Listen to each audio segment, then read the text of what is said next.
Pendiente de ustedes al inicio de esta clase, me he dado cuenta que tienen pues expectativas en relación a la educación física y a la salud, ¿cierto?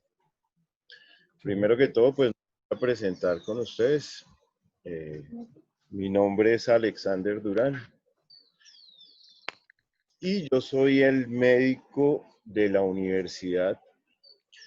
Soy médico egresado de la Escuela de Medicina Juan N. Corpas y tengo una especialización en urgencias y una especialización también en salud ocupacional. Buenos días. Qué pena llegar a esta hora y no que yo trabajo. No te preocupes, no te preocupes. Entonces, en ese orden de ideas, pues yo estoy muy agradecido con la universidad por permitirme participar en este proyecto que tiene. ¿Sí? Actualmente pues soy docente de la Facultad de Psicología, soy docente de la Facultad de Enfermería y soy el decano de la Facultad de Enfermería. Bueno, entonces para mí es un placer acompañarlos en esta clase de Educación Física y Salud. Hemos tratado de dividir las sesiones junto con el profesor instructor en el área física y a mí pues me compete y me corresponde hablar de los temas relacionados con la parte de la salud. Entonces hoy no es que vayamos a hacer mucho ejercicio, pero sí vamos a empezar a ver temas relacionados con la promoción de la salud y la prevención de las enfermedades, que es la parte que nos compete desde el punto de vista de salud. ¿Ya han tenido clases diferentes hace 8 días? ¿Ya han estado? No, es la primera. La primera clase. Esta es la primera clase del curso. Sí, señor. Bueno, bien. ¿Qué expectativas tienen? ¿Cómo les ha ido? Entonces yo pensé que ya han visto con otros docentes. No, esto es lo primero que vamos a ver entonces. Están arrancando con... No, de salud y educación física es la primera. Ya hemos tenido muchas clases. Ya han De visto, salud la primera, educación física y salud. han visto ya matemáticas y otras cositas. Sí. Bien. Ah, bueno. Por ese lado.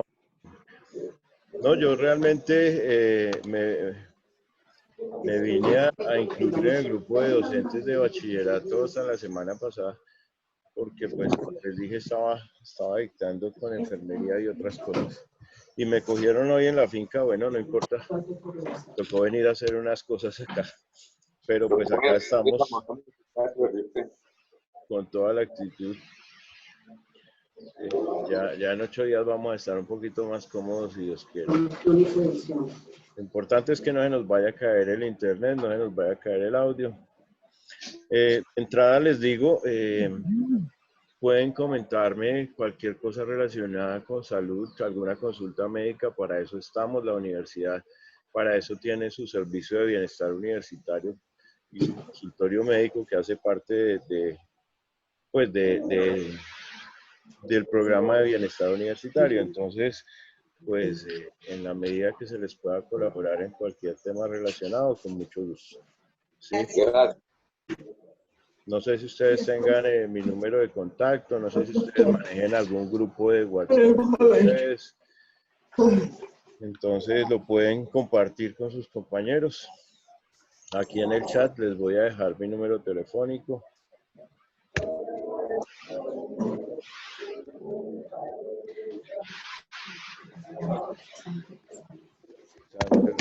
Ese es mi número telefónico, ahí lo envié al chat para que lo tengan presente si necesitan algún tipo de consulta.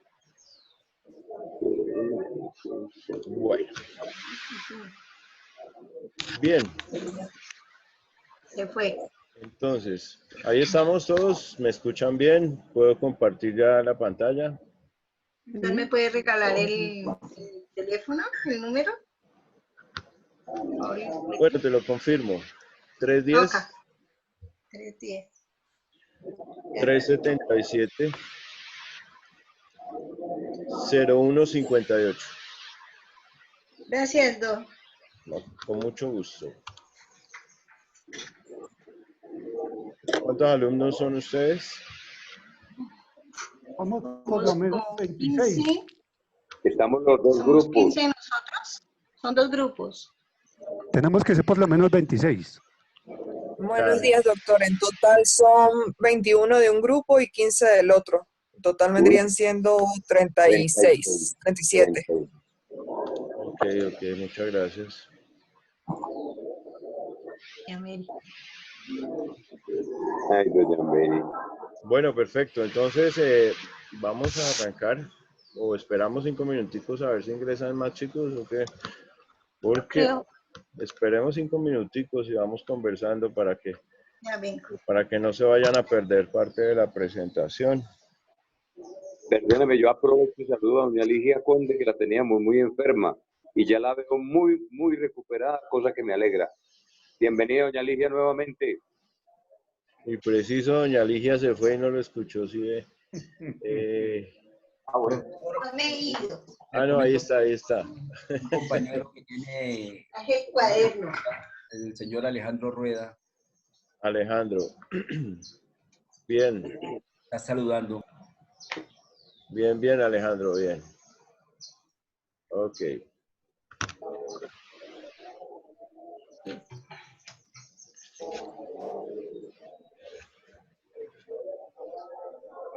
¿Y qué tenía doña Ligia?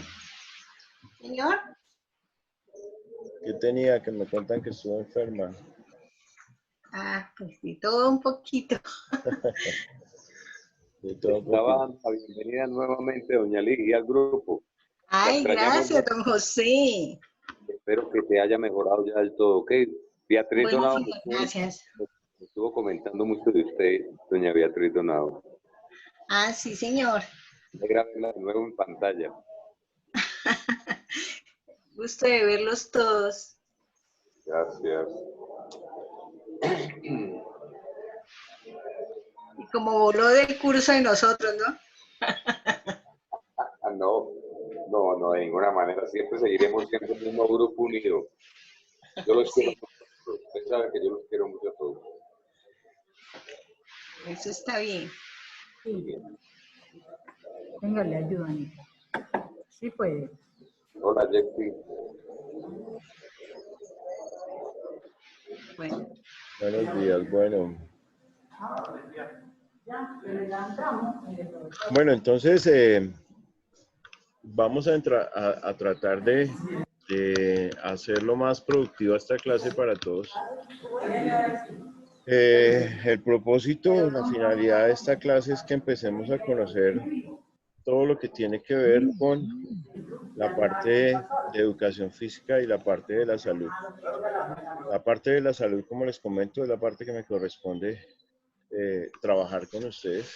Entonces, vamos a empezar hoy hablando de promoción y prevención. No sé si ustedes han escuchado el término promoción y prevención, si tienen idea a qué nos referimos cuando hablamos de promoción y prevención. Diagnosticar, rehabilitar. No, profe, es prevenir la enfermedad. Diagnosticar la salud, para promover. Promover la salud y prevenir la enfermedad. prevenir las enfermedades. Exactamente. En ese orden de ideas, pues tenemos que hablar de diferentes grupos etarios, viéndonos a la edad y hablando también de unos programas que se han creado a partir pues, de la Organización Mundial de la Salud. Entonces hablamos de crecimiento y desarrollo, ¿cierto? Hablamos de atención de maternas, hablamos de prevención de cáncer de seno y de cuello uterino y hablamos de enfermedades propias a partir de los 45 años. ¿Sí? Entonces vamos a hablar de las enfermedades crónicas, hipertensión, diabetes, ¿sí? Que es lo más común que vamos a encontrar de acuerdo a cómo se van dando los factores de riesgo de cada uno. Vamos a empezar aquí ya compartiendo, pues para que aprovechemos el tiempo y empecemos. Bueno, nuevamente les reitero, Me pueden encontrar inicialmente de manera virtual. Cuando podamos asistir a la universidad, voy a estar en la parte del consultorio médico. Soy el médico de la universidad y pues ustedes tienen todo el derecho a acceder a los servicios que presta la universidad por parte de Bienestar Universitario.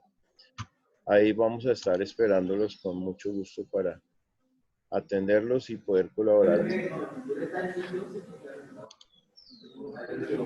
Bien. Entonces, vamos a empezar. Todavía siguen entrando.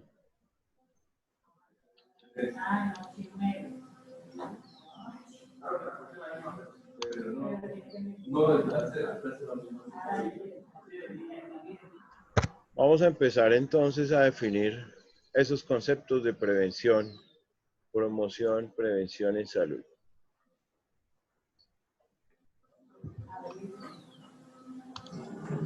Entonces, podemos decir que todas las medidas que están destinadas no solamente a prevenir la aparición de la enfermedad, ¿cierto?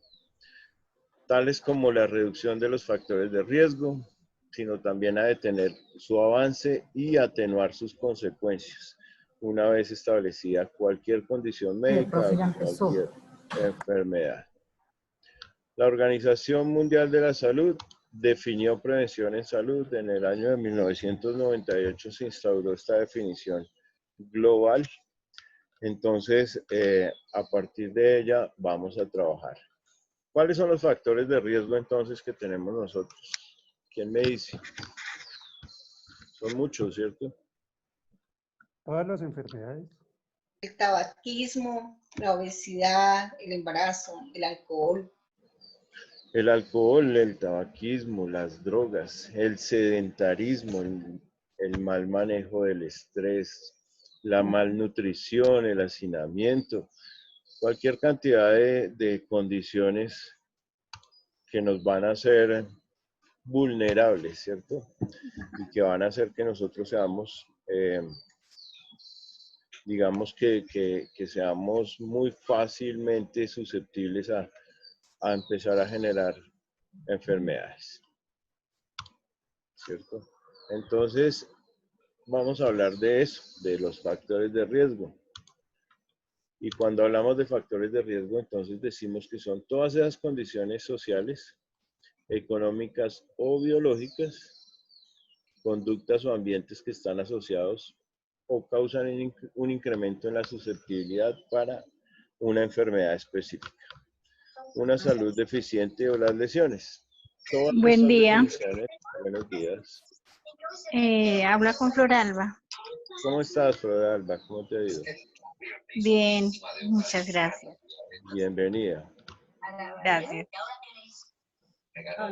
Entonces, siempre que nos vayamos a referir a los factores de riesgo, vamos a tener en cuenta todas estas variables. Vamos a empezar a apuntarlas, se nos tiene que quedar. En algún momento que empecemos a evaluar, tenemos que tener claros todos estos conceptos. El tabaquismo, la obesidad, el sedentarismo, la hipercolesterolemia. ¿Qué significa hipercolesterolemia? A ver, ¿quién me dice? Profe, es cuando tiene el colesterol alto. La dislipidemia. Eso quiere decir que nosotros tenemos triglicéridos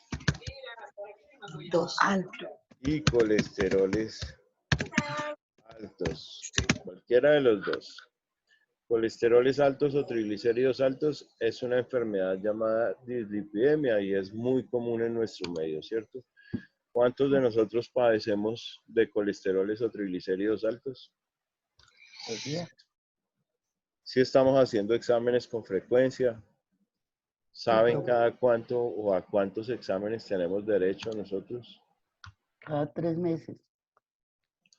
En pacientes crónicos cada 3 meses, sí señor. Cuando hay otra enfermedad de base como hipertensión o diabetes o la tiroides o bueno, muchas enfermedades que están de moda hoy en día. Entonces, todos estos son factores de riesgo ¿para qué? ¿Cómo vamos, papi? Bien, gracias. Aquí en educación física. Entonces, tabaquismo, obesidad, sedentarismo y colesterol alto son un factor de riesgo para que podamos generar enfermedades, sobre todo de tipo cardíaco, ¿cierto? Las Señor. cardiopatías. Entonces, ¿qué es una cardiopatía? Cardiopatía de factores de riesgo. Es cualquier patología que tenga que ver con el corazón. Exactamente. Entonces, una cardiopatía es cualquier enfermedad que nos empiece a afectar ese órgano importante denominado el corazón. Sí. Para poder sufrir o para sufrir del corazón, ¿qué necesitamos? Factores de riesgo. Y realmente los factores de riesgo, primero, son muchos. Y segundo, pues la mayoría de las veces no los tenemos en cuenta. Ay, que lo del PT, papá. Nos relajamos mucho con el tema de los factores de riesgo. Siempre estamos como muy tranquilos y como muy pensando que a nosotros nunca nos van a tocar ciertas cosas, ¿cierto? Prevenir la salud. ¿Qué implica prevenir la salud? Eso implica promover la salud, así como diagnosticar, tratar a un enfermo, rehabilitarlo, como lo decía su compañero al inicio de la clase, evitar complicaciones o secuelas de su padecimiento, ¿sí? Mediante los diferentes niveles de atención. Entonces, cada país por separado tiene que empezar a generar sus propios programas de promoción y de prevención, ¿cierto? ¿Ustedes conocen los programas de nuestro país? ¿Sí? ¿Alguno de ustedes tiene familiares trabajando en salud? Sí, profe. ¿Sabe cómo se manejan los programas de promoción y prevención en nuestro país? Sí, señor. Bien. Entonces, eso es lo primero que vamos a hacer. Vamos a averiguar de manera individual para que nos quede claro ese concepto. En Colombia, ¿cuáles son los programas de promoción y prevención? ¿Cómo accedemos a ellos? ¿Sí? ¿Tenemos que generar o generan algún costo? ¿Sí? ¿Son gratis? ¿En qué consisten? ¿Y cuál es su importancia? ¿Listo? ¿Como tarea o qué? No, a manera más de información, tenemos que conocerlo. Todos tenemos que conocerlo para saber a qué tenemos derecho y cómo es que nosotros logramos acceder a todos esos programas de promoción y prevención. ¿De acuerdo? Profe, Ya buenos días, más disculpe. adelante vamos a ver si tenemos la oportunidad de generar algún taller o alguna Disculpe, actividad. profe. Dime. Era tan amable de volver a repetir lo que usted nos acaba de decir acerca o sea, para orientarnos y toda la cuestión. Claro que sí. Promoción. Vamos a escribirlo acá.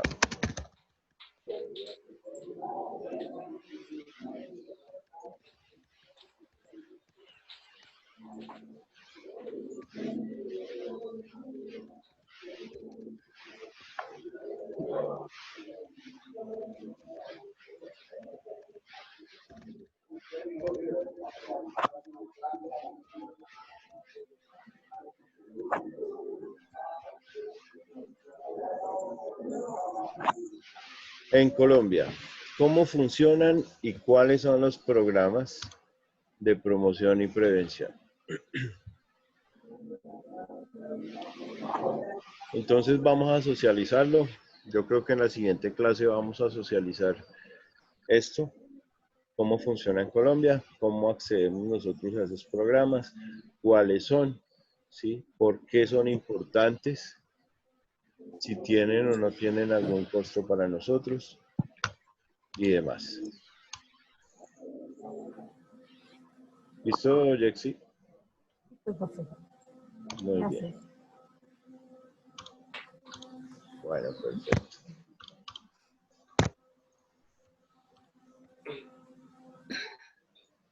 Vamos a apuntar entonces esta definición para que nos quede claro. Estas definiciones, como les dije, son definiciones globales de la Organización Mundial de la Salud.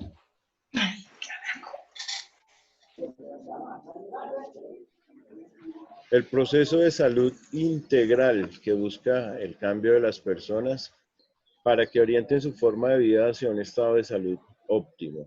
Eso es promoción de la salud.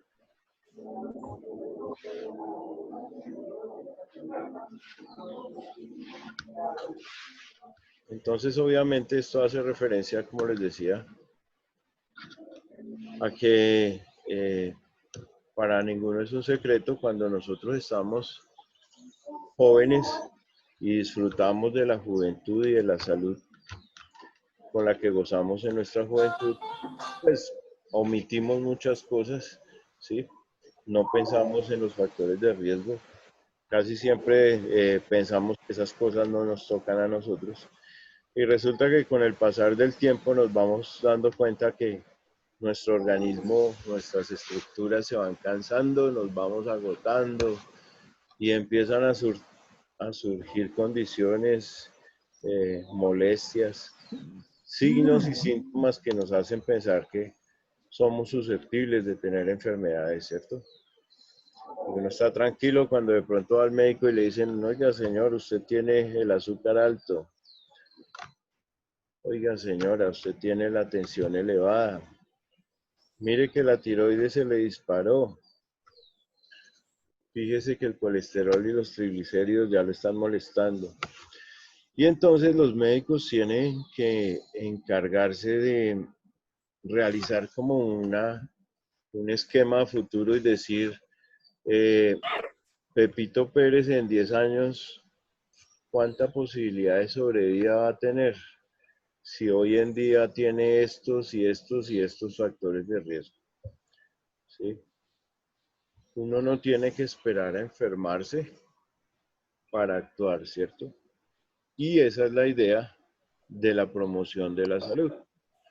Por eso los gobiernos han decidido generar este tipo de programas, los programas de PIP, promoción de la salud.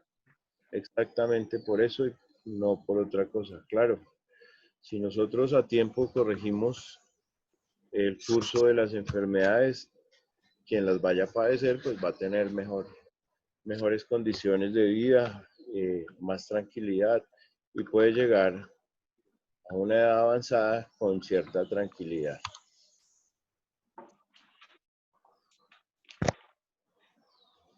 Entonces, en 1946, vamos a referenciar a Henry Sillerist, quien fue quien por primera vez definió las 4 tareas esenciales de la medicina: promoción de la salud, prevención de la enfermedad y el restablecimiento de los enfermos junto con la rehabilitación. Estas 4 cosas empezaron a ser parte esencial de las tareas de un médico. A partir de aquí nosotros podemos decir que vamos a hacer herramientas para poderle generar a nuestros pacientes que tengan una calidad de vida, ¿cierto? La calidad de vida es muy importante. Y para que uno tenga esa calidad de vida, tiene que tener en cuenta la promoción de la salud, la prevención de la enfermedad.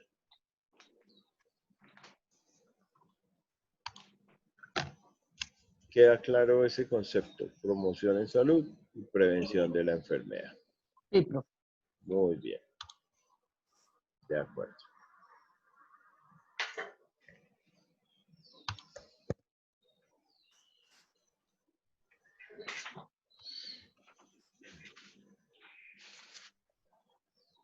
Bueno, que la promoción entonces de la salud constituya una pieza clave de la agenda del desarrollo mundial. Lo acabo de decir, esto no es una cuestión inventada, es algo que se ha manejado en la Organización Mundial de la Salud y todos los gobiernos tienen que trabajar en esto, ¿sí? Que sea una responsabilidad básica de todos los gobiernos, que forme parte de las buenas prácticas institucionales y que sea un foco de iniciativas de la comunidad de la comunidad y de la sociedad civil. Si nosotros promovemos, educamos y prevenimos las enfermedades, pues esto va a ser algo muy interactivo y todas las personas que accedan a los servicios pues van a tener realmente un beneficio. Y ese beneficio solamente se va a ver reflejado cuando cada persona realmente tenga acceso a la vacunación, acceso a la planificación, a sus programas para manejo de enfermedades crónicas y demás.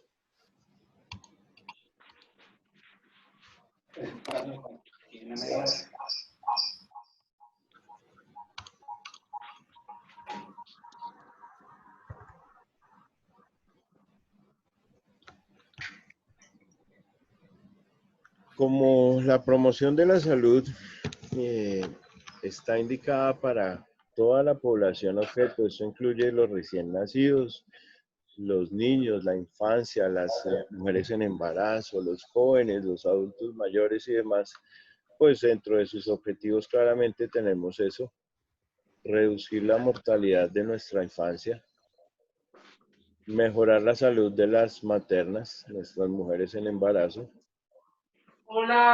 combatir las enfermedades de transmisión sexual y las enfermedades tropicales, el VIH-Sida, la malaria, el Chagas, el paludismo, el dengue. Y hoy en día con nuestro sensacional virus de moda, nuestra enfermedad por coronavirus, pues también tenemos que incluirla dentro de los objetivos, ¿cierto? Garantizar la sostenibilidad del medio ambiente y fomentar una asociación mundial para el desarrollo. ¿Cómo vamos a sostener nosotros el medio ambiente si apenas estamos creando conciencia de que ciertas cosas que utilizamos van en contra de nuestro planeta, ¿cierto? El uso del plástico, el uso de aerosoles y el uso de una cantidad de sustancias de manera desmedida que están acabando con nuestro ecosistema, ¿cierto? Entonces, si uno tiene la oportunidad de salir de la ciudad, como es el caso de lo que me está sucediendo hoy, yo vengo y me doy una vuelta por el campo, respiro aire puro, ¿sí? Visito a mi señora madre, estoy tranquilo y ese aire puro que se respira uno como que no lo cambia por nada, ¿cierto? Y llega uno al estrés de la ciudad, los vehículos, las industrias, el estrés, los ladrones. ¿Qué se encuentra uno? Una sociedad que acaba con todo, que está en un ambiente muy tenso en estos días, con mucho estrés. Eso hace falta para que uno trate de mantener su buen estado de salud. Salir, respirar aire puro. Y espero que cada uno de ustedes en su momento pueda hacerlo y los que lo tengan, pues aprovechenlo. Porque sobre todo en esta clase de educación física, cuando tengamos la oportunidad de estar con el docente alterno que va a alternar esta clase conmigo, que es el instructor del gimnasio, pues seguramente los va a poner a hacer actividad física, ¿cierto? Y no se me vayan a tener sobreesfuerzo, pero sí vamos a empezar a aprovechar ese tipo de cosas, de instrucciones por parte de los especialistas. Y nuestro instructor de la universidad, pues va a estar obviamente muy agradado de darles a ustedes esa clase, ponerlos a hacer ejercicio, ponerlos a hacer estiramiento, ¿sí? Que empecemos a manejar esa parte cardiovascular. Nosotros le hacemos ejercicio a los brazos, al abdomen, a las piernas, pero nos olvidamos del corazón y de los pulmones, nos olvidamos del cerebro, que son órganos finalmente blancos, son órganos vitales. 3 órganos vitales: corazón, cerebro y riñones. Eso es lo que nosotros tenemos que cuidar. Y a eso los invito yo, a que cuidemos esos 3 órganos que si no los tenemos en cuenta son los que nos van a pasar factura. ¿Sí? Una enfermedad del corazón es complicada, una enfermedad cerebral es complicada y una enfermedad del riñón ni se diga, ¿sí? La máquina de limpiar nuestro organismo. Entonces, hay formas de cuidarlo. De manera progresiva, lo hacemos despacio, ¿sí? Todos no tenemos las mismas herramientas, pero muchas veces no necesitamos herramientas.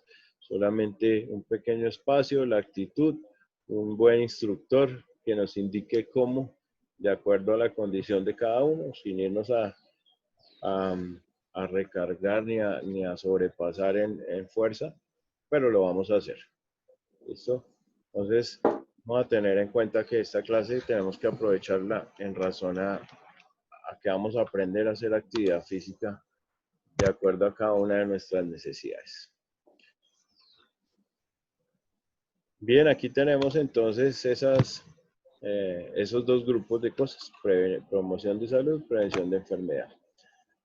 Nuevamente, cuando hablamos de promover salud, todas las actividades de capacitación, información, educación continua que lleven deliberadamente a la población a modificar y refortalecer todos sus comportamientos, ¿sí? Mantener una buena salud siempre va a ser ese el objetivo, lograr nuevos estilos de vida saludable, fomentar el autocuidado y la solidaridad. Entonces, ¿quién me dice, por ejemplo, en nuestro gobierno, cómo hace nuestro gobierno para promover la salud actualmente? A través de la Secretaría de Salud y de las EPS. Ya, y cada que tú vas a la EPS, te encuentras con promoción de salud, si hay una buena información, hay unas pancartas, te invitan a acceder a capacitaciones, a charlas, a cursos. Bueno, la Secretaría de Salud sí lo hace porque yo trabajé con el hospital de USMA y teníamos el programa de PIP del adulto mayor, que eran los hipertensos que se les hacía los talleres de control de tensión y al mismo tiempo sus ejercicios básicos. Excelente. Entonces tú eres un buen ejemplo de que estos programas son importantes, ¿cierto?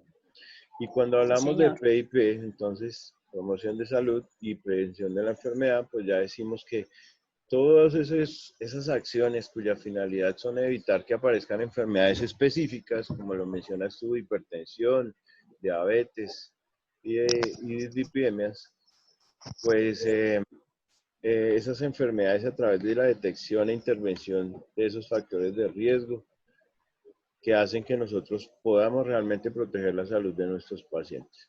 Eso se puede hacer individual y familiar. Dime, José, dime. No te escucho. José. José, no te estoy escuchando. ¿Ustedes escuchan a José? No, señor. Están bien dirigidos. Ya, ahora sí. El ambiente tiene unos videos promocionales frente a las caminatas ecológicas, a los senderos ecológicos y a los itinerarios.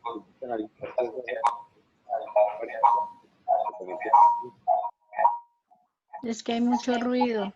Bien, José, discúlpame que es que hay una interferencia en la comunicación y al principio no te estaba escuchando.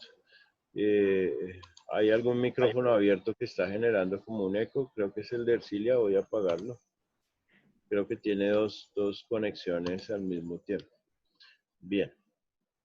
De hecho, muchos no conocen los programas de la Secretaría de Salud, pero cuando una persona es hipertensa y no asiste a los controles o a los talleres, se le hace seguimiento y se va a buscar hasta la casa de esa persona para ver por qué dejó de asistir o por qué no fue a los talleres. Exactamente.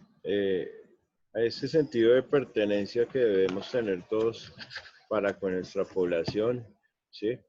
Debe ser así. Cuando una persona que está inscrita en un programa se nos pierde, desaparece, no vuelve a asistir, pues genera esa preocupación de poderla ubicar y y saber qué es lo que está sucediendo, si fue que se empeoró su enfermedad, si es que ya no quiso volver a saber nada del tema, ¿sí? O si simplemente hay personas que dicen yo no voy al médico porque para que le digan lo mismo y me formulen lo mismo, entonces yo voy a la droguería y compro mis medicinas que ya sé qué es lo que me están mandando. Y como que se desentienden de esos controles. Bueno, José, tú me hablabas de las caminatas ecológicas, pero no te entendí nada más porque se nos fue el audio. No sé si quieras, por favor, compartirlo nuevamente. Lo que decía al principio, que el IDRD tiene muy bien adaptadas las partes con muchas máquinas bien dirigidas, porque hay información por escrito en cada máquina de cómo debe uno utilizarlas y con la frecuencia que se deben utilizar. Y que la Secretaría del Medio Ambiente, a través de videos, de afiches, promueve mucho la visita a estos humedales, a las caminatas ecológicas, a los senderos ecológicos, ir a los cerros orientales para el mejoramiento de la salud, ¿no? Exactamente, bueno, muy bien. Entonces, este tipo de cosas, de actividades, ¿sí?, que hacen las secretarías, el IDRD y demás, pues están encaminadas a esto precisamente, a promover la salud y a prevenir las enfermedades. Claro, todas las personas no tenemos la misma capacidad para realizar ciertas actividades físicas, pero todas las personas podemos hacer actividad física siempre y cuando tengamos un buen instructivo de cómo hacerlo y no nos vayamos a exceder. Vamos a empezar a hablar. Buenos días, profe, ¿cómo está? Muy buenos días, ¿no? ¿Cómo te va? Bienvenido. Profe, qué pena una preguntita, ¿ya llamó lista? No, no he llamado lista, no te preocupes. Ah, bueno, gracias, profe. Bien. Las personas que de repente no pueden o llegan tarde o esto, pues la intención mía no es que vamos a pasar lista, que vamos a poner falla, que va a perder el curso, no. Estamos en virtualidad, estamos ante problemas relacionados con lo que ya todos conocemos, ¿sí? Tenemos que mantener un distanciamiento por temas de la pandemia y demás. Entonces, el hecho de tener esta clase virtual, pues no implica ser tan estrictos, sin embargo sí es importante y yo por eso estoy grabando la reunión que tenemos hoy. Esta clase va a quedar en la plataforma virtual que ustedes manejan y tienen acceso para que podamos revisarla cuantas veces queramos a manera de video y de la presentación que tengo acá. De hecho, ya está en la plataforma para que ustedes puedan acceder a esta información. Entonces, si alguien no puede estar en la clase por el motivo que sea, simplemente en el momento que tenga ese espacio, pues va a entrar, va a revisar el video y va a revisar el contenido para que no nos vayamos a atrasar con los temas. Vamos a empezar a discriminar uno a uno estos contenidos de esos programas que manejamos nosotros. Y el primer programa que vamos a hablar es el de la atención integral de los niños y de las niñas, nuestra infancia. Y ese programa se llama el programa de recién nacido, el programa de crecimiento y desarrollo y el programa ampliado de inmunizaciones. Eso quiere decir que hay una atención especial para nuestros recién nacidos. Hay unos programas específicos para vigilar el crecimiento y desarrollo de nuestros infantes y tenemos que estar muy pendientes de que se cumpla sobre todo esto. El programa ampliado de inmunización que hace referencia a las vacunas que deben tener nuestros hijos, nuestros nietos y todos nuestros infantes en la sociedad. Cuando nosotros dejamos de aplicarle una vacuna a un niño, estamos cometiendo maltrato infantil, ¿sí? A uno lo pueden buscar y generarle un problema relacionado con maltrato infantil, quitarle sus hijos y demás por dejar de colocarle las vacunas. Se considera un tipo de maltrato. Entonces el desarrollo y crecimiento de un niño debe ser vigilado y debe ser controlado de una manera permanente. ¿Por qué? Porque cuando nosotros vigilamos eso, podemos detectar oportunamente cualquier anomalía y asimismo pues vamos a brindar correcciones, ¿sí? En esta labor pues activamente va a participar obviamente el núcleo familiar y por parte de los entes de salud pues vamos a tener nuestras enfermeras, nuestros médicos, nuestros pediatras, nuestros neonatólogos. ¿A qué se expone un recién nacido en estos días, por ejemplo? Llegaron una nueva vida y lo primero que tienen que hacerle es un examen para coronavirus. Eso es algo serio y es algo triste, ¿sí? Ya no es como antes que le pasaban el bebé a la mamá de una vez y ya. Ahora no, ahora tienen que hacerle coronavirus, esperar 3 días, ya al día siguiente no se va para su casa, sino a los 3 días cuando ya definitivamente se diagnostiquen negativos. Ese tipo de cosas son muy estresantes para una mamá o para una familia, ¿cierto? Que está anhelando tener a su hijo y que quiere irse para su casa para compartir con él eso, su llegada. Y resulta que no. 3 primeros días en un hospital. ¿Con el VIH no sucede lo mismo, doctor, o ya no es tanta la alarma? Lo que pasa con el VIH es que ese sí se estudia durante el embarazo, entonces siempre que la mamá salga negativa, pues el riesgo del bebé no va a ser ninguno. Mientras que una mujer en embarazo que se le detecte un VIH, pues hay que buscar todas las herramientas para que en el momento del parto el bebé no se contamine, porque el VIH tiene una contaminación directa entre la mamá y el niño solamente durante el parto. No hay otro tiempo de riesgo. Mientras está dentro de la pancita de la mamá, no hay una infección, no se lo transmite. Pero en el momento del parto sí hay riesgo de infección por los fluidos y demás. Dime, José. Pero sabiendo que la sangre del bebé circula por la sangre de la mamá, o sea, con la sangre de la mamá. Si hay VIH en la mamá, por ende no hay VIH No, en el sistema circulatorio, ¿no? no, señor. ¿Por qué? Porque es que en la placenta hay algo que se llama la barrera placentaria y resulta que a través de esa barrera el VIH no pasa hacia el bebé. El bebé no es infectado de VIH, solamente durante el momento del parto tiene ese riesgo. Entonces, en ese orden de ideas, los médicos tienen que trabajar muchísimo en que eso no se suceda y que eso no pase. ¿Sí? No es fácil realmente, ni siquiera haciéndolo por cesárea, buscando las vías menos probables de una contaminación directa, pero en muchos casos se logra. ¿Sí? Se logra tener un recién nacido sano y sin enfermedades. Bien. A partir de eso, hay entonces unas tablas y nosotros llevamos a los niños al médico y allá le dicen, bueno, resulta que su bebé a los 6 meses tiene que voltearse por sí solo, coger con las 2 manos un objeto, perseguir con la mirada tal cosa, y uno simplemente va chuleando esas variables y cuando una de ellas falla, pues hay una alteración en el crecimiento o en el desarrollo. Y lo que les comentaba de las vacunas, súper importante. Al nacimiento, a los 2 meses, a los 6 meses, al año, a los 5 años y a los 10 años, las vacunas que ya están preestablecidas por la Organización Mundial de la Salud son muy importantes.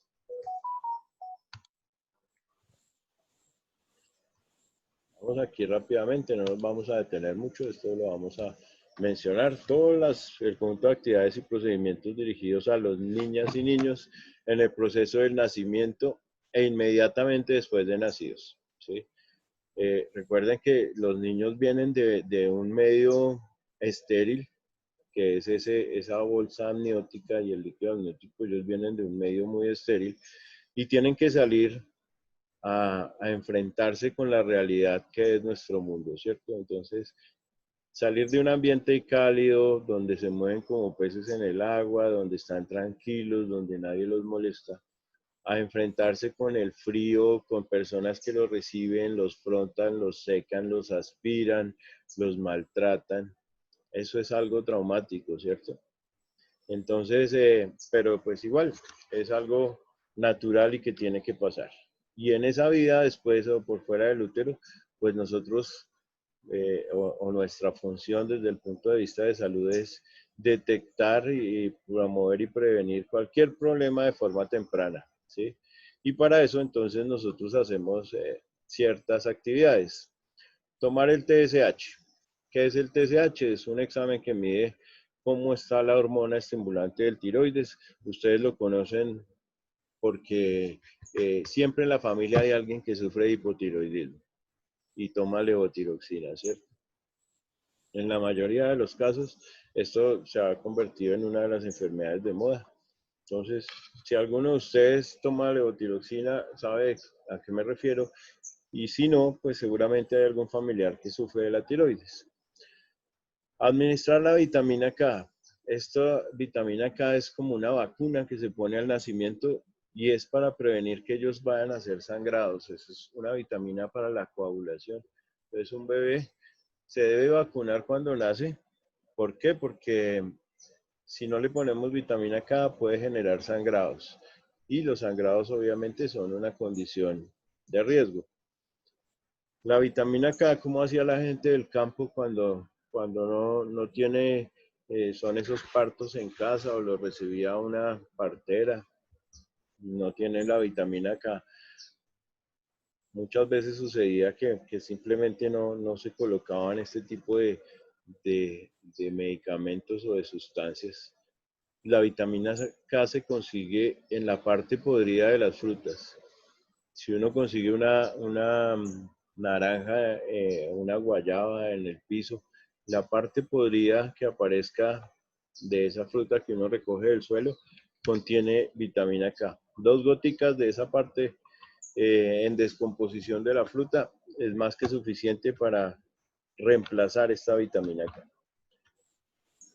Es importante el grupo de sangre del bebé porque a veces hay incompatibilidad con el grupo de la mamá y empiezan a destruir glóbulos rojos y se ponen más amarillitos que de costumbre. Entonces ustedes saben que los médicos le dicen a la mamita que ponga al niño al sol 3 horas al día, en horas donde no haga frío, para bajarle esa ictericia o ese color amarillo que presenta un bebé al nacer, ¿cierto? Entonces es importante conocer el grupo de sangre porque muchas veces ese color amarillo se acentúa es por incompatibilidades entre el grupo de la mamá y el recién nacido. Profilaxis oftálmica, colocarle unas goticas al bebé en los ojos para que no haga conjuntivitis y prevenirle esas infecciones tempranas. Como les digo, ellos vienen de un medio muy estéril y se van a enfrentar a un ambiente muy pesado. Alojar a la madre con el bebé. Ese alojamiento conjunto, pues es ese vínculo que se crea de entrada entre la mamá y su bebé y estimular sobre todo la lactancia materna libre de demanda. Todo lo que el bebé quiera consumir o cada 2 horas como mínimo tiene que estar recibiendo sí. su lactancia. Y empezar sus esquemas de vacunación, educar a la mamita sobre la nutrición del bebé, cuáles son esos signos de alarma que pueden hacerla consultar a un médico de urgencias, ¿sí? Hacer sus respectivas afiliaciones y demás. Y las consultas de un recién nacido se deben hacer al día siguiente y luego a las 72 horas para verificar que no tenga ningún riesgo y no requiera ninguna intervención por parte de asistencial o de los médicos que los tratan.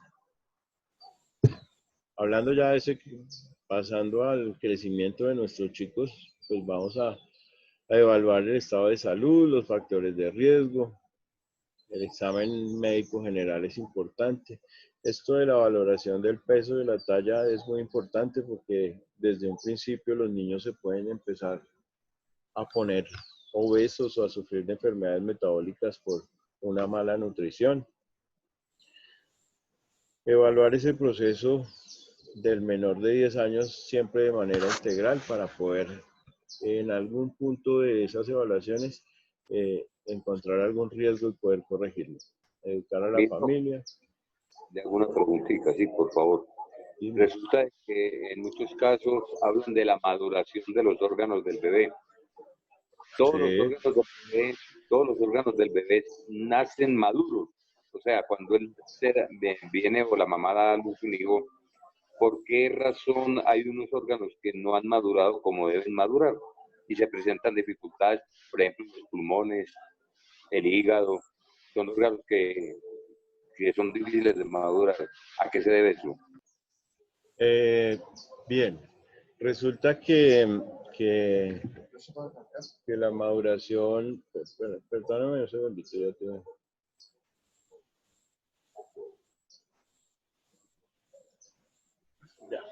te...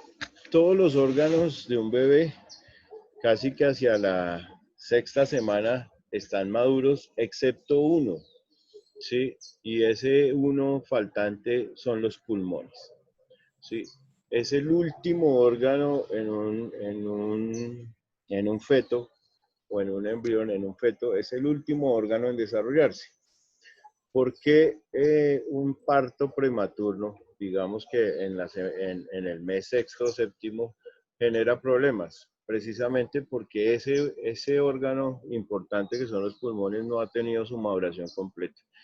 Un médico puede ayudar a madurar los pulmones cuando sospecha que se va a presentar un parto antes de tiempo y coloca un par de medicamentos que se llaman los corticoides, inyectados a la mamá, y eso le madura los pulmones al bebé. Pero pues eso no se hace sino solamente ante la sospecha o la inminencia de un parto prematuro, ¿sí? Es el único órgano que no se desarrolla temprano, o es el último en desarrollarse más bien. Por eso los bebés son bebés canguros, por eso los bebés requieren oxígeno, ¿sí? Y requieren surfactantes en los pulmones, porque ese órgano es el que más se tarda en madurar. Si no fuera así, pues sería muy factible un nacimiento a los 6 o 7 meses sin problema, pero ese es el único riesgo que se genera. Dime, José. O sea, el proceso de la incubación es para suministrar oxígeno, básicamente, o tiene otra finalidad. Básicamente el oxígeno, porque la parte cerebral, la parte de la piel, el resto de sus órganos vitales están desarrollados y funcionando normal. Pero el oxígeno es la parte, y el problema con el oxígeno es que el oxígeno es el que alimenta todas las células del cuerpo, ¿sí? Un bebé que no recibe oxígeno al cerebro, pues es un bebé con un retardo mental, con un retraso en el crecimiento, con problemas de otro tipo. Entonces, eso es lo que tienen que buscar solucionar, o a eso se enfrenta un neonatólogo cuando recibe un parto prematuro. A la hipoxia, a la ausencia o carencia del oxígeno en tejidos importantes. Bien. Bueno, esto es un esquema de vacunación, no me voy a detener acá, lo van a revisar ustedes en la presentación que yo les envié y que está ahí en la plataforma para que lo aprendamos. La BCG, la tuberculosis que va incluida ahí y la hepatitis B. Luego a los 2 meses, a los 4, a los 6, al año, al año y medio y a los 5 años. Profe, Dime. Una pregunta, ¿por qué retiraron el polio de recién nacido? La polio. Bien, resulta que la enfermedad de la polio, esto se hace con virus que están vivos y que están atenuados, ¿sí? Entonces, cuando un recién nacido, digamos que esa condición de ser recién nacido hace que sea muy vulnerable a enfermedades. Y inocularle un virus que está vivo, pero aunque esté atenuado, sigue estando vivo, pues puede desencadenar en el recién nacido una respuesta inflamatoria o un sistema o una reacción inmunitaria grave. Entonces, por eso esperaron a que ya la mamá le haya pasado cierta memoria inmunológica por su lactancia, para los 2 meses empezarle a colocar el esquema de polio. Y no se vio ningún riesgo realmente en esos 2 primeros meses de vida, porque pues la polio prácticamente la tenemos controlada. Gracias, profe. Con mucho gusto. Vamos a pasar a la parte de los jóvenes y los adultos. Entonces tenemos un programa de joven, un programa de planificación familiar y el programa del adulto mayor. Entonces la adolescencia, tanto en el hombre como en la mujer, es el inicio a un periodo lleno de cambios, elecciones y dudas relacionadas con su cuerpo y con sus sentimientos, ¿cierto? Y luego vendrán responsabilidades frente al trabajo, la vida familiar, el amor, la sociedad y demás. Y para eso entonces se crearon esos 3 programas. Vamos a hablar primero del programa del joven. Entonces es un programa que permite recibir orientación en temas relacionados con la sexualidad, la violencia, la depresión, que en estos tiempos la ansiedad y la depresión son una condición médica importante.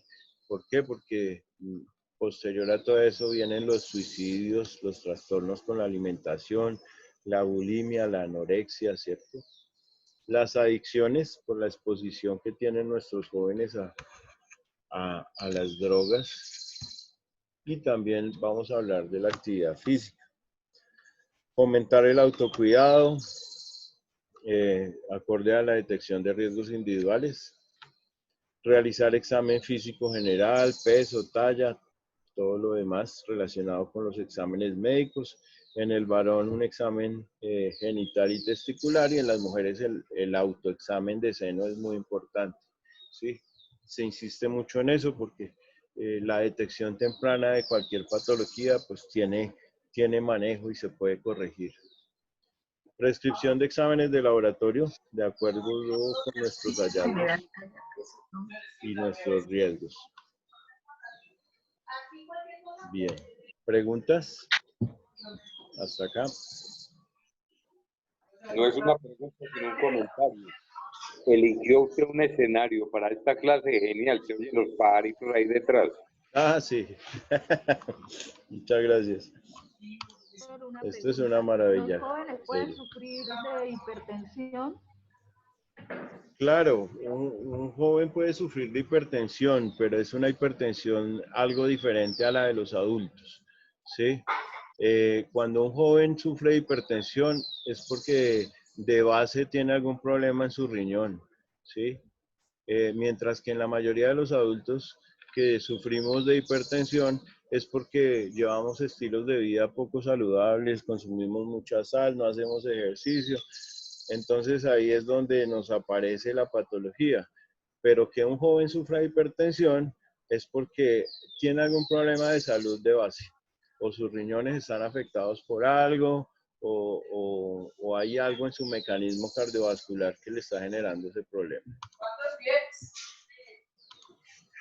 Bien. Pero a mí me comentaron también que la hipertensión tiene antecedentes genéticos, ¿es verdad? Sí, claro, cuando los padres de uno son hipertensos, pues la probabilidad de que uno pueda ser hipertenso se aumenta en un porcentaje importante, ¿sí?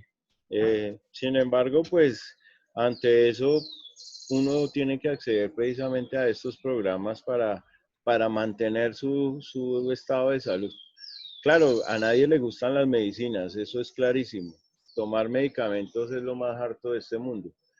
Pero si tú te pones a analizar un enalapril, por ejemplo, por mencionar algún medicamento o un captopril, 30 pastillas en una droguería valen 2.000 pesos. 2.000 pesos no son una cantidad importante de dinero, ¿cierto? Y sí, lo mantienen a uno con su tensión regulada. Una persona que no se controle la tensión se le puede reventar un vasito en el cerebro y es lo que conocemos como una trombosis o un derrame cerebral, ¿cierto? Y eso sí es irreversible. Es de por vida, postrado en una cama, recibiendo cuidados de un tercero, ¿sí? por un medicamento que vale 2.000 pesos. Pongo, digamos, como esa diferencia entre los valores y los costos que a veces uno pues puede notar, ¿sí? Alguno de ustedes con tensión arterial le ha sangrado la nariz, por ejemplo. El sangrado nasal es uno de los síntomas de hipertensión. Y es lo mejor que le puede pasar a un hipertenso, que le sangre la nariz, porque quiere decir que por la nariz está liberando la presión de sus arterias, pero que a uno le sangre la nariz no le compromete la vida.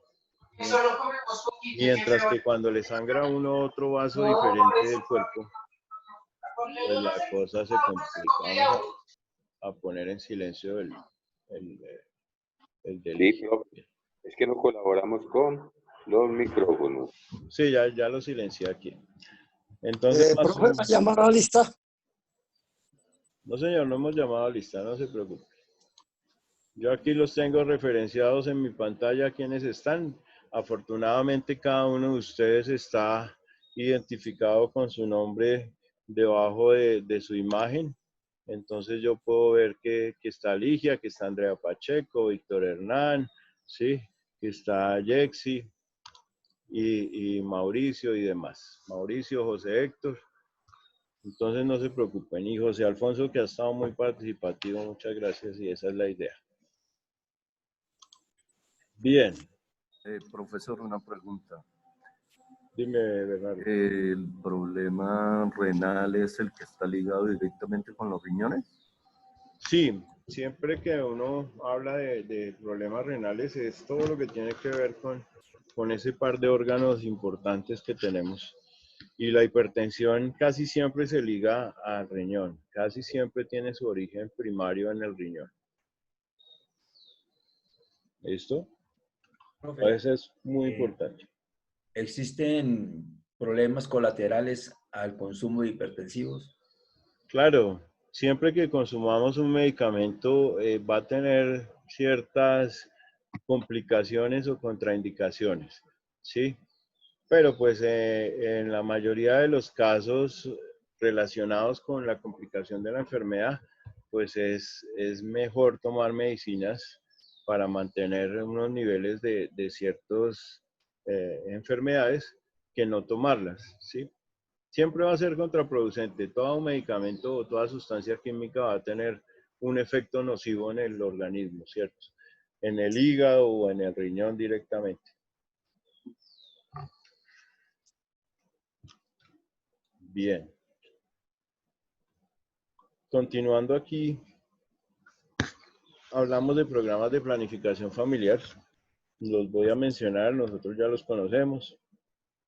Existen métodos hormonales, que son esas inyecciones, las pastillitas de todos los días en las mujeres, y un implante que se ponen debajo del brazo o en la parte subcutánea, la cara interna del brazo, que son unas hormonas que tienen duraciones entre 3 y 5 años de efectividad. Son muy buenos para planificar. Los dispositivos intrauterinos, que son unas barreras que también vamos a colocar, y los definitivos, que ya son esas cirugías, ligar las trompas y cortarlas y hacer las vasectomías en los hombres. Esto ya nosotros lo hemos escuchado, lo conocemos, no necesita mayor revisión. En Colombia, a partir de los 45 años y cada 5 años, pues existen unos exámenes que se deben hacer de rutina, siempre y cuando seamos sanos. ¿Sí? Si a los 45 años no tenemos ninguna enfermedad, pues vamos al médico cada año, pero cada 5 años es que nos debemos hacer unos exámenes específicos. Uno pensaría que 5 años es mucho tiempo, pero pues realmente así está escrito en la literatura médica y en la Organización Mundial de la Salud, que la necesidad de ciertos laboratorios se debe hacer cada 5 años. Eso incluye un electrocardiograma y una radiografía del tórax y unos exámenes de laboratorio. Sin embargo, pues cuando uno va al médico siempre aprovecha y se hace tomar de rutina los exámenes, así no hayan pasado sino 6 meses. Pero pues eso tampoco tiene ningún problema. Todo lo que hagamos en pro de nuestra salud es importante. ¿Cuáles son esos laboratorios? Colesterol y triglicéridos, la creatinina, que es un marcador de nuestra función del riñón, un parcial de orina, importante para ver que no se estén filtrando proteínas y no hayan infecciones, y el azúcar, porque es que la diabetes también se genera dependiendo de algunos factores de riesgo. Colesterol. Colesterol y triglicéridos, y ese es este mismo perfil lipídico que tenemos acá. Es una consulta con el... Perdón. Bien. Entonces, siempre que identifiquemos alguna condición que genere riesgo o una enfermedad, pues el profesional encargado de esta consulta remitirá para hacer un manejo integral con base en las guías de salud que ya están establecidas en cada una de las instituciones. Entonces, las enfermedades importantes a partir de los 45 años, pues están relacionadas con la parte cardiovascular y con la parte metabólica. Entonces, hipertensión, diabetes, colesterol o triglicéridos altos. ¿Sí?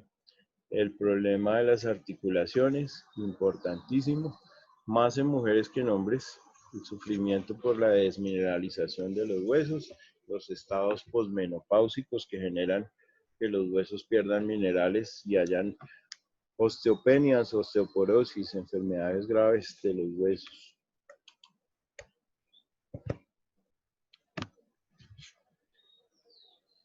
Y hablamos también de los programas de detección de cáncer de cuello uterino y seno. Todas las mujeres deben hacerse su citología, deben hacerse su autoexamen de seno, ¿sí?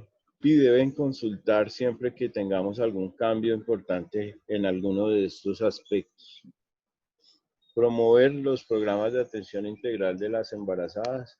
Recuerden que una mujer en embarazo, pues aunque el embarazo no es una enfermedad, sí puede generar algún riesgo, tanto para ella como para ese nuevo ser que se está gestando.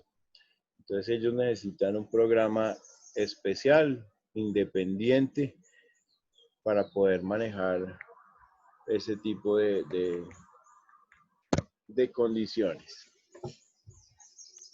Y en relación a la citología, pues las mujeres tienen un riesgo alto del cáncer de cuello uterino, que digamos que es el cáncer con mayor frecuencia en la mujer, pero se puede hacer detecciones tempranas. Siempre que una mujer de 25 a 70 años ya haya, o anterior a esta edad, que ya haya iniciado su vida sexual, necesita estar haciendo esa práctica de la toma de la citología.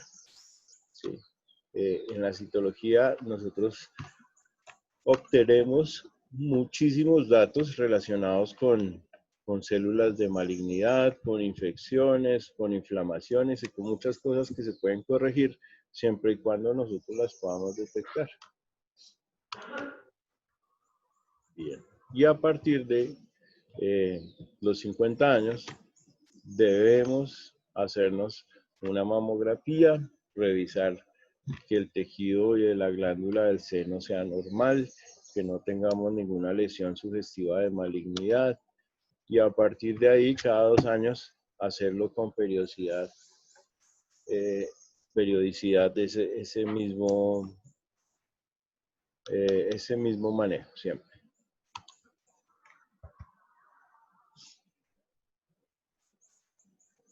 Entonces, fíjense, en el embarazo, obviamente, en esos programas de la gestante, hay beneficios, claro, en razón a que podemos detectar a tiempo muchas cosas que se pueden corregir. Entonces, es un examen muy completo, vigilamos la nutrición de la mamita, que tenga unas condiciones socioeconómicas adecuadas, que no esté vulnerable o que tenga población de riesgo, ¿sí? Hay mujeres que realmente no deseaban el embarazo, no lo estaban buscando, y el embarazo hay que partir que debería ser deseado, y obviamente con apoyo de la pareja y de las familias. Valorar peso, talla, tensión arterial, del crecimiento del útero. Todo eso determina que los embarazos sigan un transcurso normal de la gestación. Tomar muchos exámenes, VIH, toxoplasma, hepatitis, y por eso uno puede determinar si hay algún riesgo para el bebé durante estos programas de promoción y prevención. Y otra parte importante dentro de estos programas está la prevención en salud oral y las detecciones de la agudeza visual.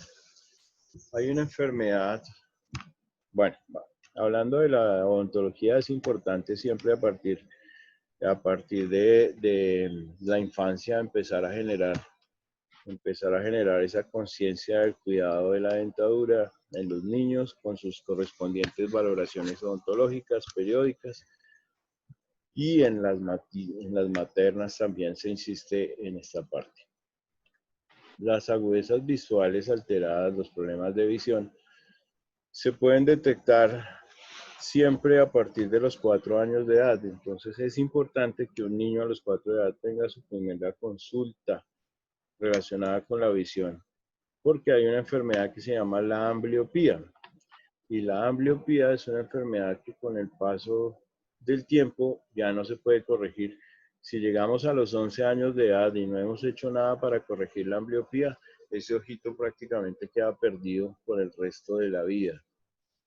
Mientras que si la corregimos desde la infancia, pues se puede salvar. ¿Sí? Entonces es una parte muy importante. Doctor, ¿y a qué edad se puede realizar ese examen? ¿A qué edad del niño? Siempre el estudio de la ambliopía se debe hacer a los 4 años de edad. ¿Sí? Es lo que ustedes han escuchado hablar como el ojo perezoso. ¿Se han escuchado hablar del ojo perezoso? Sí, señor. El ojo perezoso es que uno de los dos ojitos no está viendo bien. Y no es que sea un problema del ojo, es un problema de la parte cerebral que maneja la información visual. Entonces el ojo está perfecto, anatómicamente está muy bien. Pero resulta que la información que capta el ojo, cuando la lleva al cerebro, la parte del cerebro es la que está como quieta y dormida y como que no la estamos estimulando. Entonces lo que hace el oftalmólogo es taparle el ojito bueno al niño, dejarle el ojito perezoso y ponerlo a funcionar. Entonces el niño empieza a ver esa necesidad de empezar a utilizar ese ojo o acomodar su visión, a ir mejorando los enfoques y demás, y la parte del cerebro empieza también a trabajar. Entonces no se va a perder. Dime. Una pregunta. Si hay una niña, yo tengo una nieta que tiene un ojito perezoso, ella le mandaron gafas, ¿continúa con gafas siempre? No necesariamente, muy seguramente se las van a retirar en algún momento, ¿sí? Pero pues a veces los oftalmólogos recomiendan el uso de anteojos si persisten algunas otras enfermedades, ¿no? Porque no solamente es el ojo perezoso, toca ver la miopía, el astigmatismo, la hipermetropía, cualquier cantidad de condiciones médicas que se van presentando con relación a la agudeza visual.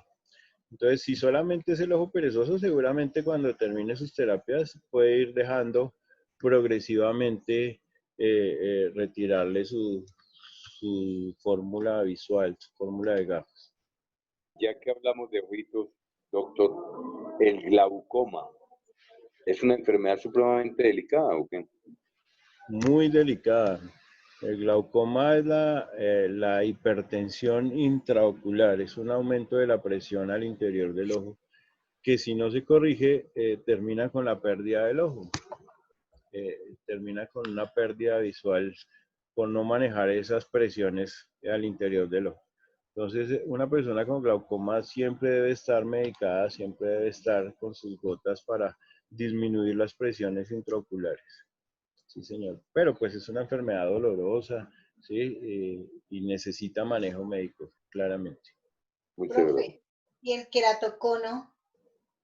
El queratocono, pues es otra condición del ojo, donde resulta que la parte que maneja las refracciones, el cristalino y como tal la córnea, tienen un problema morfológico.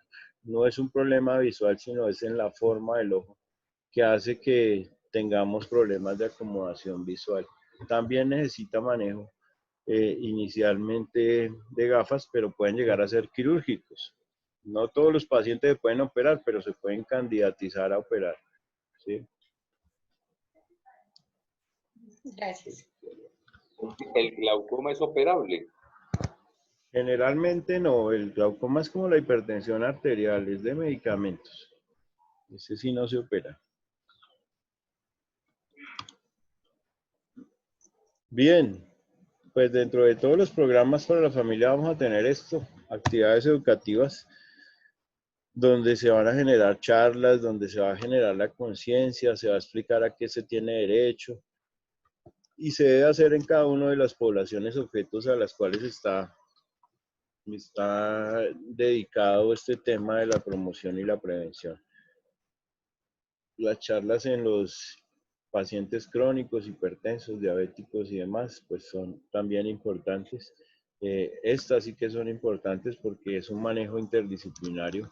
A un paciente crónico lo ve su médico, lo ve su especialista, el médico internista, lo puede ver el cardiólogo, el nutricionista, la enfermera jefe, y entre todos pues se generan, digamos que una serie de actividades que están todas encaminadas en manejarle de una manera adecuada su enfermedad y su condición actual. ¿Listo? Ahí están todos esos programas especiales, salud oral, vacunación, las charlas en los adultos mayores hipertensos y diabéticos. Un diabético que conozca su enfermedad es un diabético que no va a tener complicaciones, porque va a saber cómo medirse la glucometría, va a saber cuáles son los síntomas para acudir al médico cuando tenga alguna alteración de sus niveles de azúcar. Va a detectar una lesión que si no se maneja puede ser con consecuencias graves, como ustedes han visto, las amputaciones de extremidades a causa de una diabetes, ¿sí? Entonces hay muchas cosas que se pueden manejar siempre y cuando accedamos a todos estos servicios. Esos son los programas especiales de nuestros pacientes crónicos, ¿sí? Hipertensión, diabetes, artritis reumatoidea, osteoartritis, enfermedades respiratorias crónicas como el EPOC, que es esa enfermedad de nuestros adultos que cocinaban con leña, los fumadores pesados, el hipotiroidismo, las convulsiones. Todas estas enfermedades se consideran programas crónicos y necesitan ese tipo de atención. Bien. En resumidas cuentas, hay enfermedades que vienen por causa del desgaste natural del organismo, o genéticas, en fin, pero también hay enfermedades buscadas, ¿verdad? Claro, claro que sí. Ustedes conocen el EPOC, lo han escuchado, ¿cierto? El EPOC es la enfermedad pulmonar obstructiva crónica. Y la principal causa del EPOC es la exposición al humo de leña, por ejemplo, más que el tabaquismo, ¿sí? Pero pues un abuelito en su campo, en su casa, con su estufa de leña, pues no sabe hacer otra cosa que cocinar con leña y a él nadie le vende una idea diferente.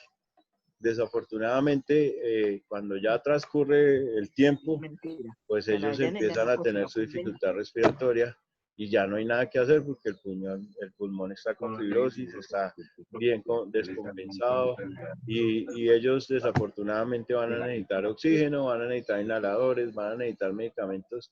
Es una cosa harta realmente, ¿cierto? Indiscutiblemente, para tener cáncer de pulmón, una de las causas principales es el tabaquismo. Pero yo he conocido gente que muere de cáncer de pulmón y tengo la idea de que el cáncer no es contagioso, sino que el cáncer es una enfermedad que todos tenemos, pero que en algunos se desarrolla y en otros no. ¿A qué se puede ver ese cáncer de pulmón cuando la persona no fuma? Claro, causas hay muchas, José.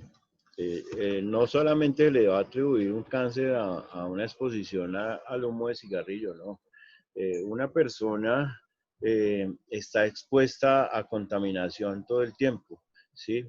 El asbesto, el sílice, hay muchas sustancias de manera más ocupacional, por ejemplo. en Colombia hay 4 enfermedades que ya se denominan enfermedades profesionales, ¿sí? Dentro de esas, las personas que trabajan con el asbesto, que tú has escuchado, la asbestosis, las personas que trabajan con sílice, los que trabajan haciendo esas tejas ¿cómo se llama ese material? Ya los médicos, ya le sacaron Ternit, profe, de Ternit. Eso, de Eternit. Entonces, todas esas personas, las personas que fabrican muebles en madera, que tienen exposición a serrín todo el tiempo, hacen neumoconiosis. Y pues genéticamente uno puede tener ese marcador. Espérate que tenemos un micrófono abierto, vamos a cerrarlo. No sé. El micrófono. No es la contradicción, usted dice que no. Por eso, cocinar con leña, pero nada. Bueno, bien.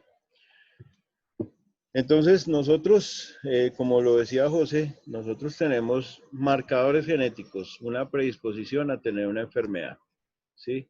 Desafortunadamente, algunos de los cánceres son hereditarios. Entonces, si nosotros tenemos una historia familiar de cáncer de colon, pues nosotros somos susceptibles a padecer un cáncer de colon también. En el caso del pulmón es lo mismo, ¿sí? En el caso del riñón igual y así con diferentes tipos de cáncer. Entonces, no es necesario, yo no puedo ser fumador, yo no puedo estar expuesto al asbesto, al sílice y a otras sustancias, pero puedo tener un factor hereditario o un marcador genético, ¿sí? ¿Qué es lo que pasa también con respecto a este virus que tenemos de moda? Yo puedo estar muy sano y considerar que a mí no me va a pasar nada, pero resulta que si yo recibo, mi cuerpo recibe contacto con este microorganismo, con este virus, mi cuerpo se defiende de tal manera, digamos que muy enérgicamente, y lo que genera en mi interior es una guerra química entre el virus y mi cuerpo que se está defendiendo. Y ese exceso en generar mis defensas, pues lo que hace es que mis defensas me ataquen a mí y puedo generar una enfermedad que no tenía. Enfermedades autoinmunes se llama eso, cuando mi cuerpo me ataca a mí, ¿sí? Es el caso del lupus, de la artritis reumatoidea, y en el caso del cáncer es lo mismo. Una sola célula que se le dé por mutar, porque eso es una mutación, y que aparte de mutar se pueda multiplicar, se pueda dividir muchas veces y aparte transportarse, pues esa es la condición del cáncer. No solamente crecen en un sitio, sino se van y siembran esa mutación en otras partes del cuerpo. Como hace el cáncer de cervix que muta mucho el pulmón, ¿no? ¿Sí? Sí, claro, o sea, cualquier cáncer, el cáncer de próstata en el hombre es muy invasivo también, se va para la columna, se va para el cerebro, y son sitios donde uno nunca pensaría en tener, digamos que una siembra o una enfermedad regada. ¿Listo? Es lo que llaman, profe, la metástasis. Exactamente, las metástasis. Bueno, vamos a detener esta presentación aquí un momentico. Bueno, ya tenemos más participantes, 27 personas. Como les digo, esto queda... Dime. Doctor, perdón, antes de terminar mi participación, yo quisiera hacer una pregunta. ¿Usted tiene dentro de su agenda dictarnos a nosotros una clase del COVID-19? Lo que sucede es que ya uno no sabe a qué información pararle bolas, como se dice vulgarmente. Claro porque uno que recibe sí. toda parte. No te preocupes. Bueno, Si quieres la hacemos dentro de 8 días y lo dejamos programado. En 8 días hacemos una charla y despejamos todas las dudas que tengamos. Hacemos la charla lo más objetiva posible, que ustedes puedan entender realmente cuál es el riesgo, a qué nos estamos enfrentando, en qué vamos con los temas relacionados con el tratamiento y los manejos para que también tengamos una luz y una idea, pero desde el punto de vista científico y no con todo lo que vemos en redes sociales, porque es que realmente hay una información que en muchos casos está alterándonos un poco más. ¿Sí? ¿A qué hora tienen clase ustedes? ¿Ya 9:30 o en cambio de clase? Hoy no tienen... Nosotros no tenemos... Ya vamos para la clase. Ah, ya. Ahorita no tienen clase. No, no tenemos. Bueno, voy a averiguar bien cómo es el tema con nuestro docente de gimnasio, ¿sí? Para que preguntar bien cuál es el espacio que necesitan tener ustedes para la parte de lo que tiene que ver con la educación física. Con lo mío manejamos lo de la salud y con él lo de la parte de la educación física. Entonces, voy a averiguar bien ese tema y busco la forma de compartirlo con ustedes. ¿Listo? Sí, nos dijeron que, perdón, quedaban programas, quedaban grabadas. Esta clase está grabada, sí. Las de salud me imagino que es lo mismo. Por vía virtual él les hará alguna inducción y los pondrá a hacer la actividad física cada uno en su casa, pero debe ser esa la herramienta, sí. Pero lo ideal es tener la hora y media. El chat. Exactamente. El chat va a discutir, sí. Sí, sin embargo, pues yo estoy en la universidad mañana, yo voy a despejar ciertas dudas que tengo con respecto al programa, incluida esta, lo de cómo se va a alternar lo de educación física, y igual lo socializamos, y ahí vamos mirando. Muchas gracias por su participación, por su atención. Encantado de conocerlos. Tengan un excelente día. Hasta luego. Gracias. Gracias, profe.